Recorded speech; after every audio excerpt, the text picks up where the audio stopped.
El hedor es lo primero que golpea tus sentidos, caballeros, mucho antes de que la vista pueda procesar la escena completa. Una mezcla nauseabunda de leña verde empapada en aceite de lámpara, excrementos humanos producto del terror absoluto, y ese aroma metálico inconfundible que exhala un cuerpo cuando el miedo ha exprimido hasta la última gota de dignidad de sus entrañas. Es el año 64 después de Cristo, en las afueras de Roma, cerca del Circo Máximo, donde las sombras del atardecer proyectan sobre la arena manchas alargadas que parecen dedos acusadores. Allí, en el centro de un círculo irregular, formado por cientos de ciudadanos romanos que han acudido a presenciar el espectáculo como quien asiste al teatro, se alza una estructura de madera de roble y pino tosca, pero terriblemente eficiente, que los romanos llamaban con precisión escalofriante. El Bustum Humani, la pira humana.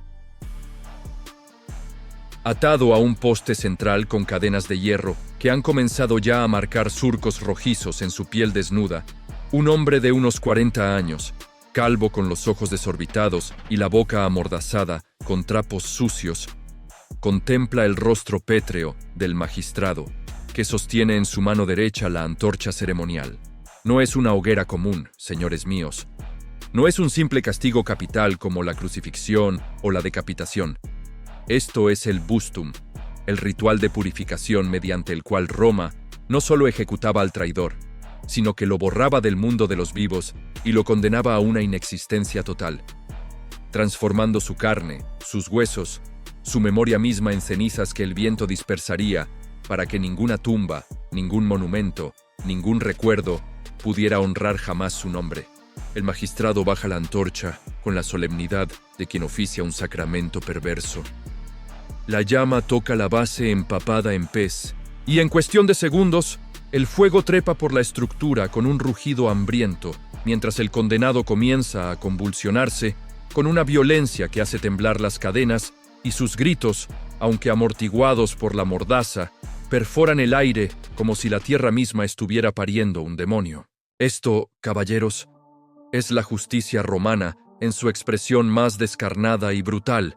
y si desean comprender cómo una civilización que nos legó el derecho, la arquitectura y la filosofía política era también capaz de tales atrocidades calculadas, entonces acompáñenme en este viaje al corazón de las tinieblas del imperio,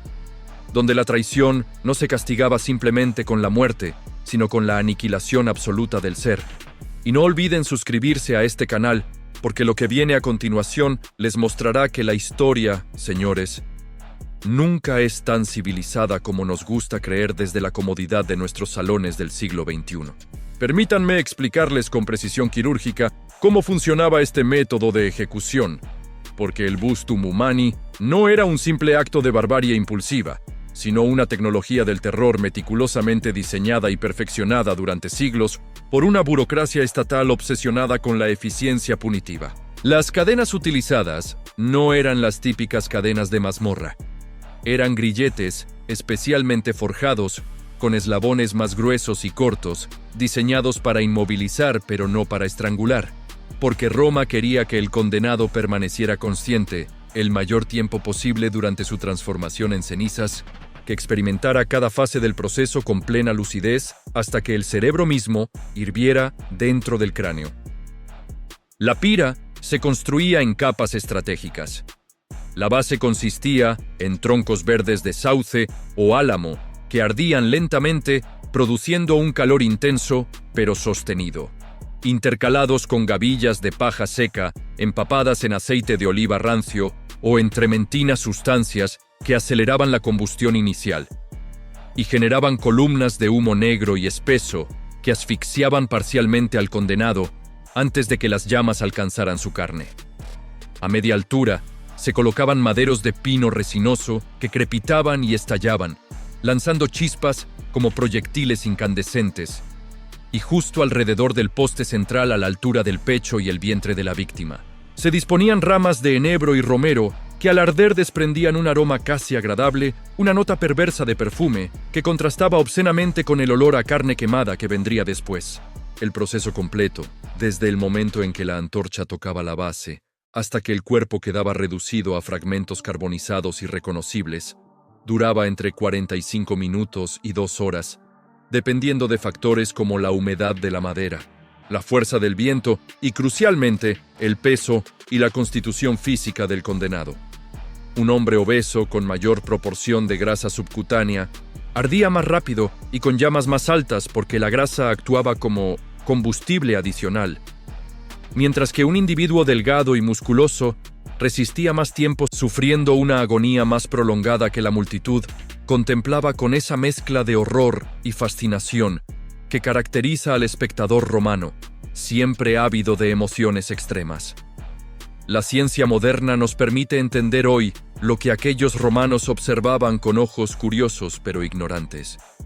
Cuando las llamas alcanzan la piel,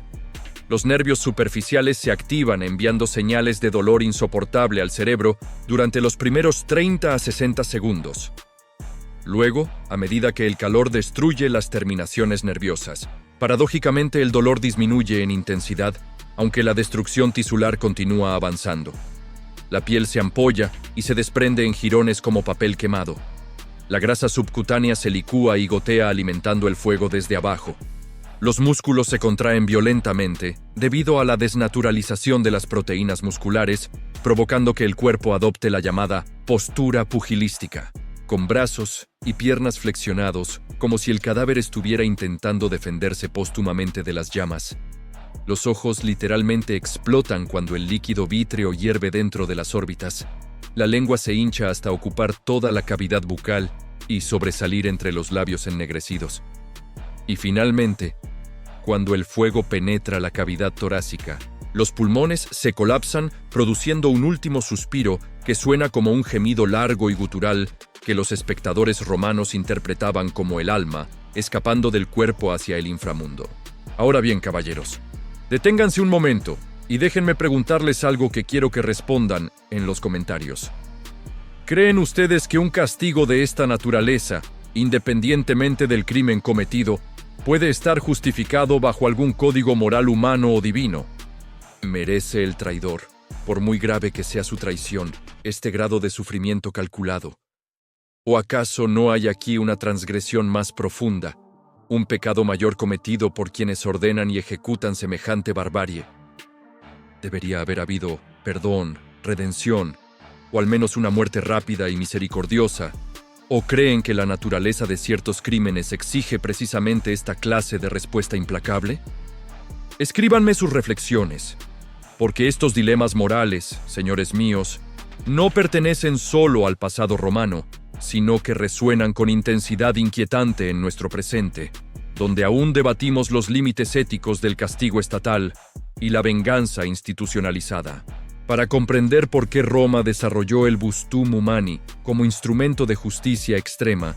debemos retroceder varios siglos en el tiempo y sumergirnos en las profundidades de la religiosidad itálica primitiva, donde el fuego no era simplemente un elemento físico, sino una entidad sagrada, con poderes transformadores y purificadores que conectaban el mundo de los vivos con el de los dioses y los muertos. Los pueblos itálicos prerromanos, particularmente los latinos y los sabinos, practicaban desde tiempos inmemoriales la cremación como método funerario preferente para sus muertos ilustres, no por razones prácticas de higiene o espacio, como argumentarían civilizaciones posteriores, sino por convicciones teológicas profundas. Creían que el fuego liberaba el espíritu del cuerpo material, permitiéndole ascender hacia las regiones celestiales donde moraban los manes, los espíritus ancestrales benévolos que protegían a la familia y a la comunidad. El bustum, etimológicamente derivado del verbo latino burere, que significa quemar, consumir, destruir por el fuego, designaba originalmente el lugar donde se realizaba la cremación funeraria, un espacio sagrado temporalmente consagrado, que después de la ceremonia quedaba marcado como locus religiosus terreno, bajo protección divina, donde no se podía construir ni cultivar. Pero aquí surge la perversión magistral del genio jurídico romano. Caballeros, si el fuego ritual podía elevar el alma del justo hacia los dioses,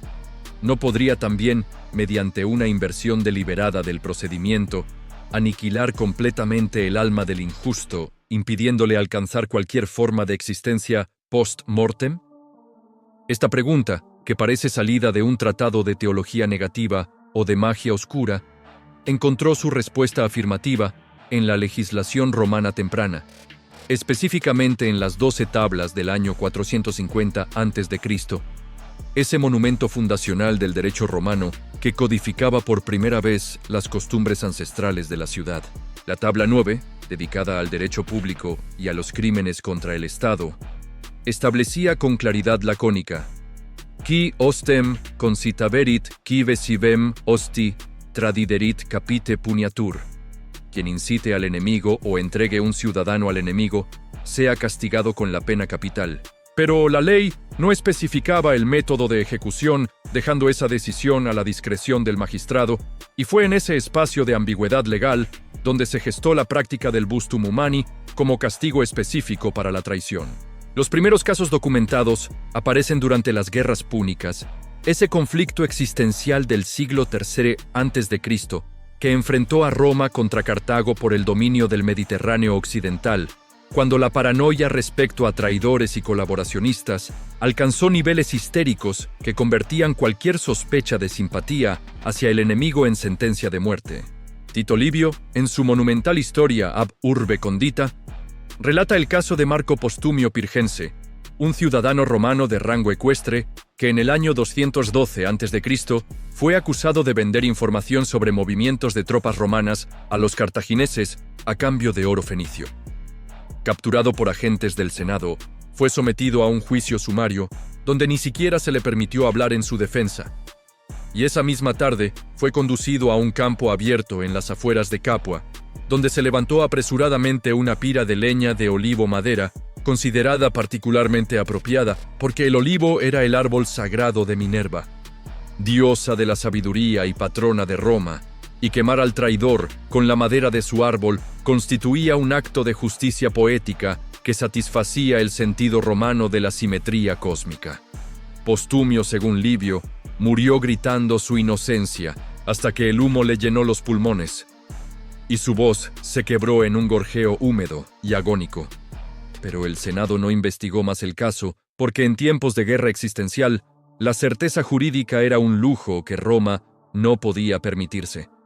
Era mejor quemar a 10 inocentes que dejar escapar a un traidor culpable, una lógica brutal, pero perfectamente coherente con la mentalidad de supervivencia que caracterizaba a la República en sus momentos más oscuros. Ahora bien, caballeros, no crean ustedes que cualquier acusación de traición conducía automáticamente a la pira.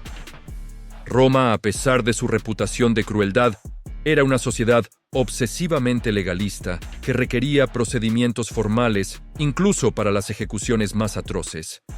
Y el camino desde la acusación hasta el bustum estaba pavimentado con rituales judiciales que pretendían legitimar el horror final. El crimen de perduelio, alta traición contra el Estado romano, era la acusación más grave que podía formularse contra un ciudadano, superior incluso al asesinato o al sacrilegio, porque atacaba no a un individuo, sino al corpus mysticum de Roma misma, a esa entidad metafísica que los romanos concebían como una persona jurídica inmortal encarnada en sus instituciones, sus leyes y su pueblo. La acusación debía ser presentada formalmente ante uno de los magistrados superiores, típicamente un cónsul o un pretor, quien evaluaba si existían indicios suficientes para iniciar un proceso. Si el magistrado consideraba la acusación procedente, convocaba un tribunal especial llamado Quaestio Perpetua de Majestate, un jurado compuesto por senadores y ciudadanos de primera clase que escuchaban los testimonios y las pruebas antes de emitir un veredicto. El proceso seguía las formas del procedimiento acusatorio romano. El acusador, llamado delator, presentaba sus pruebas que podían incluir documentos, testimonios de testigos y, de manera inquietantemente habitual, confesiones obtenidas mediante tortura, porque la ley romana establecía que el testimonio de un esclavo solo era válido si había sido extraído bajo tormento. Una regla que reflejaba la profunda desconfianza que los romanos sentían hacia las clases subordinadas, y su convicción de que solo el dolor físico podía arrancar la verdad de quienes no tenían honor que proteger. El acusado tenía derecho teórico a defenderse, a presentar sus propios testigos y a refutar las acusaciones. Pero en la práctica este derecho era frecuentemente ilusorio, especialmente durante periodos de crisis política, cuando el Senado y los magistrados operaban bajo la presión de la turba romana que clamaba sangre y venganza.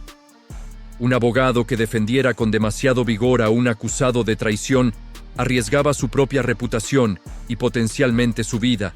porque la multitud no distinguía sutilezas legales y veía cualquier defensa del traidor como complicidad en su crimen. Si el jurado declaraba al acusado culpable, el magistrado pronunciaba la sentencia, que en casos de perduello solía incluir no solo la ejecución, sino también la damnatio memoriae, la condena de la memoria, que implicaba la destrucción sistemática de todo rastro de la existencia del condenado. Su nombre era borrado de inscripciones públicas, sus retratos destruidos, sus propiedades confiscadas y sus descendientes legales despojados del derecho a usar el nombre familiar, como si el traidor nunca hubiera existido y su linaje estuviera contaminado por una maldición hereditaria. El método específico de ejecución quedaba a discreción del magistrado, que consideraba factores como la gravedad de la traición, el estatus social del condenado y el clima político del momento. La crucifixión era el método preferido para esclavos y extranjeros, la decapitación para ciudadanos de rango senatorial que habían traicionado pero conservaban cierto respeto residual, y el bustum humani se reservaba para aquellos traidores cuyo crimen era considerado tan atroz, tan fundamentalmente incompatible con los valores romanos, que merecían no solo morir, sino ser aniquilados en cuerpo y alma, transformados en cenizas sin nombre, que el viento dispersaría sobre tierra baldía, donde ni siquiera las hierbas crecerían, porque el suelo mismo quedaría envenenado por la presencia del traidor. Déjenme presentarles ahora casos concretos y documentados, donde el bustum humani fue aplicado con toda su terrible eficacia, porque la abstracción teórica debe ceder ante la realidad histórica de hombres de carne y hueso que ardieron vivos por decisión del Estado romano. Durante el reinado de Nerón, ese emperador artista y megalómano, cuyo nombre evoca inmediatamente las llamas del gran incendio del año 64, la persecución contra los cristianos alcanzó niveles de sadismo teatral que convertían la ejecución en espectáculo público de masas. Tácito, en sus anales,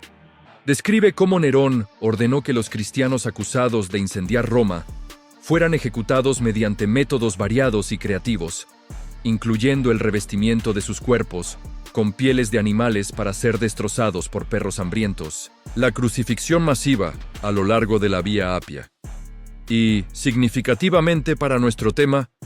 la conversión de cristianos en antorchas vivientes durante los Juegos Nocturnos celebrados en los jardines imperiales del Vaticano. Tácito,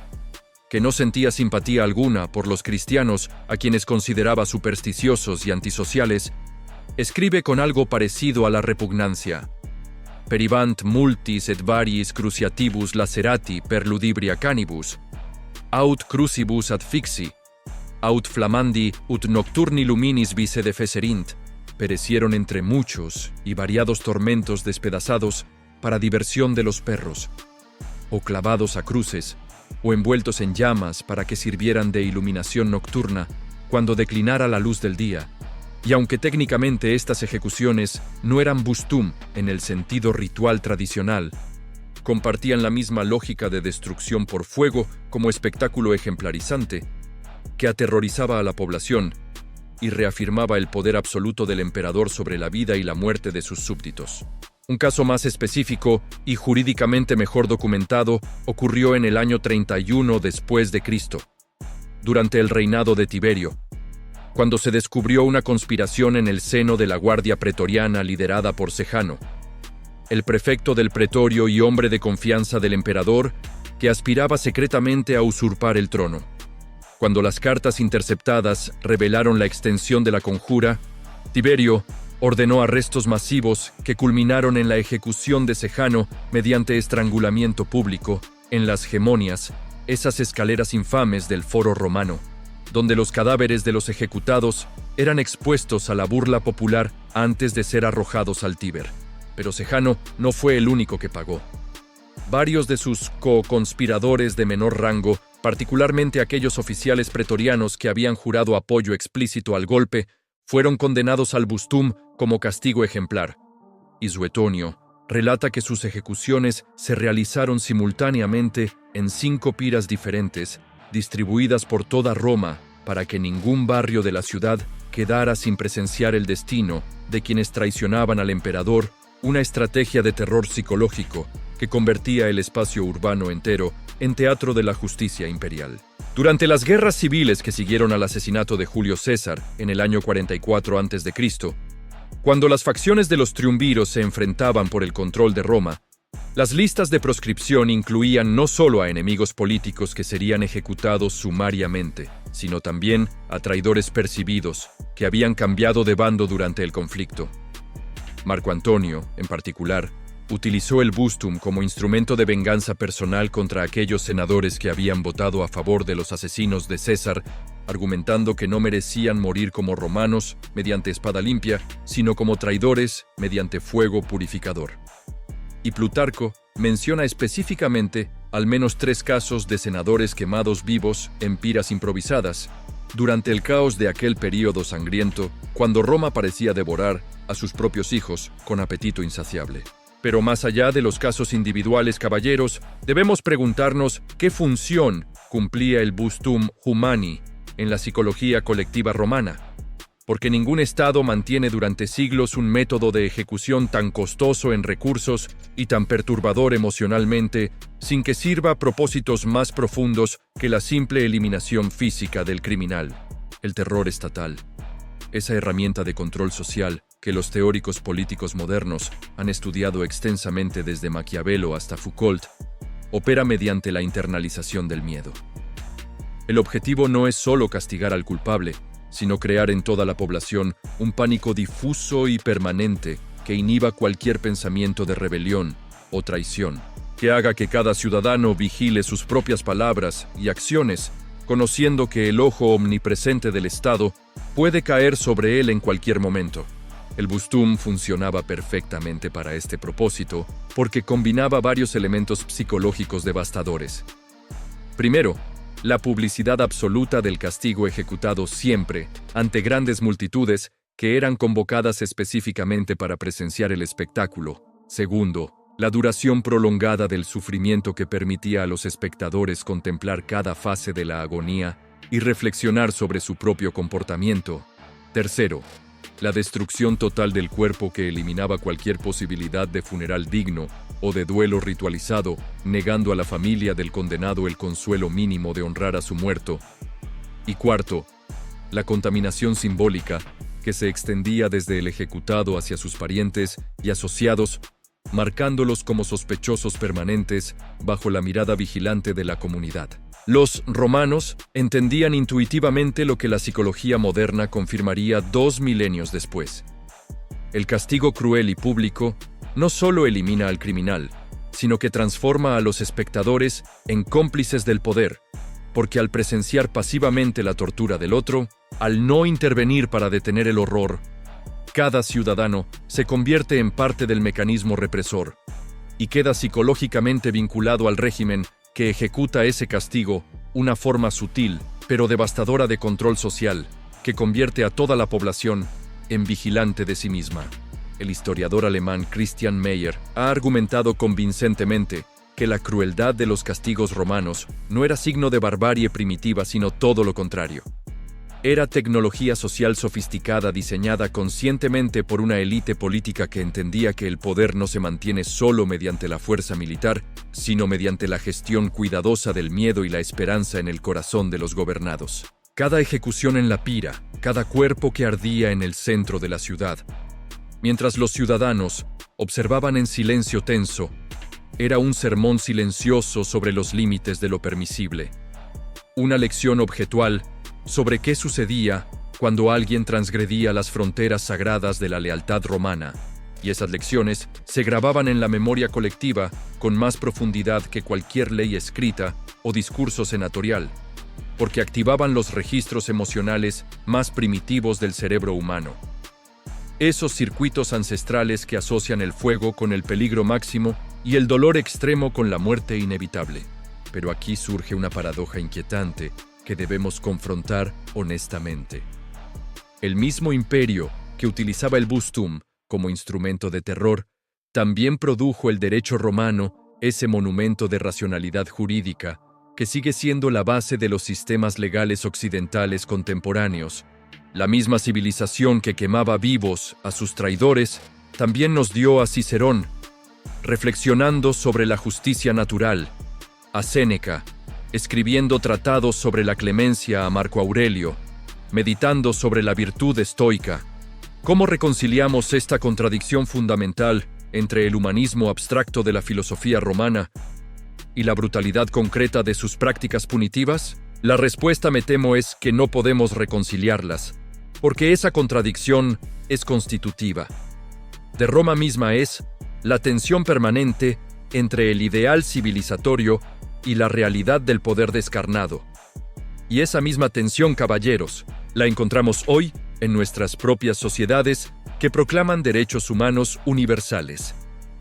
mientras mantienen sistemas carcelarios que degradan sistemáticamente la dignidad humana, que hablan de rehabilitación, mientras practican venganza institucionalizada, que condenan los crímenes del pasado, mientras cometen en silencio sus propias atrocidades burocráticamente administradas. Llegamos así, señores míos, al final de este recorrido por uno de los capítulos más oscuros de la historia romana. Y es momento de preguntarnos qué lecciones, si alguna, podemos extraer de la contemplación de este horror antiguo. El Bustum Humani fue finalmente abolido de manera oficial durante el reinado de Constantino el Grande en el siglo IV. No por consideraciones humanitarias, sino por la cristianización del imperio, que introdujo nuevas concepciones sobre el alma, la redención y el perdón que eran fundamentalmente incompatibles con la lógica de aniquilación total que animaba el castigo por fuego. El Edicto de Milán, del año 313, que estableció la tolerancia religiosa para los cristianos, marcó el comienzo de una transformación gradual del sistema penal romano. Las ejecuciones continuaron ciertamente porque el cristianismo primitivo no era una religión pacifista en sentido político, pero adoptaron formas consideradas más misericordiosas como la decapitación rápida o el ahogamiento, que minimizaban el sufrimiento físico del condenado y respetaban la integridad del cadáver, permitiendo su sepultura cristiana. Sin embargo, y aquí viene la ironía histórica más amarga, la Iglesia cristiana que condenó el Bustum romano resucitaría siglos después, una forma aún más refinada y terrible del mismo principio, cuando instituyó durante la Inquisición medieval la quema de herejes en la hoguera, un castigo que combinaba la destrucción física del cuerpo con la condena teológica del alma al infierno eterno, demostrando que el impulso humano hacia el castigo cruel sobrevive a todos los cambios de época y de ideología, adaptándose a nuevos lenguajes, pero manteniendo intacta su esencia destructiva. La pregunta que nos persigue desde el principio de esta narración sigue sin respuesta definitiva. ¿Puede justificarse alguna vez un castigo de esta naturaleza? ¿Existe algún crimen tan grave que merezca la aniquilación completa de un ser humano? ¿O toda forma de tortura sistemática es en sí misma un crimen mayor que cualquier transgresión individual que pretenda castigar? Kant argumentó en su filosofía moral que el ser humano debe ser tratado siempre como fin en sí mismo, y nunca meramente como medio, y el Bustum violaba flagrantemente este imperativo categórico, porque convertía al condenado en instrumento pedagógico para aterrorizar a otros, en objeto de espectáculo, para satisfacer la sed de venganza colectiva, en símbolo político, para reforzar el poder del Estado, pero nunca lo trataba como persona con dignidad inherente, que merece respeto incluso en el momento de su castigo. La modernidad occidental ha intentado resolver esta tensión mediante la abolición formal de la tortura y el establecimiento de sistemas penales que pretenden la rehabilitación del criminal más que su aniquilación, pero la realidad es que seguimos atrapados en la misma lógica punitiva que animaba a Roma. Nuestras sociedades continúan dividiendo a los humanos en ciudadanos respetables y criminales desechables. Seguimos creyendo en la eficacia del castigo ejemplar para disuadir el crimen. Seguimos manteniendo sistemas carcelarios que funcionan como formas lentas y menos visibles de tortura psicológica. Y lo más perturbador de todo es que cuando ocurren crímenes especialmente atroces, una parte significativa de la población clama por castigos que se acercan inquietantemente a la barbarie, que creíamos superada. Prueba de que el instinto vengativo que llevó a Roma a crear el Bustum Humani no ha desaparecido, sino que duerme apenas bajo la superficie civilizada, esperando la oportunidad para despertar. El Bustum era una pira que transformaba carne en cenizas, pero también era un espejo que reflejaba lo que Roma era realmente bajo sus templos de mármol y sus discursos filosóficos. Una máquina de poder que funcionaba mediante el terror calibrado, una civilización construida sobre la capacidad de infligir sufrimiento sistemático a quienes desafiaban su orden, un imperio que había descubierto que el miedo es el adhesivo más efectivo para mantener unida una sociedad vasta y diversa. Y cuando miramos ese espejo romano, caballeros, lo que vemos reflejado en él no es solo la crueldad antigua, sino también nuestra propia sombra contemporánea. Porque las mismas preguntas que enfrentaban los magistrados romanos cuando ordenaban la pira, las enfrentamos nosotros hoy. Cada vez que debatimos sobre la pena capital, la cadena perpetua, las condiciones carcelarias o el equilibrio entre seguridad pública y derechos individuales, ¿cuánto sufrimiento estamos dispuestos a infligir en nombre de la justicia, donde trazamos la línea entre castigo legítimo y venganza barbárica? ¿Y quién tiene la autoridad moral para tomar esas decisiones sobre la vida y la muerte de otros seres humanos? Roma no nos da respuestas a estas preguntas, porque Roma era tan moralmente confundida como nosotros, tan dividida entre sus ideales elevados y sus instintos brutales, tan incapaz de resolver la contradicción fundamental entre el poder y la justicia, que permanece en el centro de toda civilización humana, y quizás la única lección genuina que podemos extraer de la contemplación del Bustum Humani es la humildad, para reconocer que nosotros, con toda nuestra tecnología y nuestras teorías sofisticadas sobre derechos humanos, no estamos tan lejos de aquellos romanos que encendían las piras y observaban las llamas consumir cuerpos humanos, creyendo sinceramente que estaban sirviendo a la justicia y protegiendo el orden civilizado.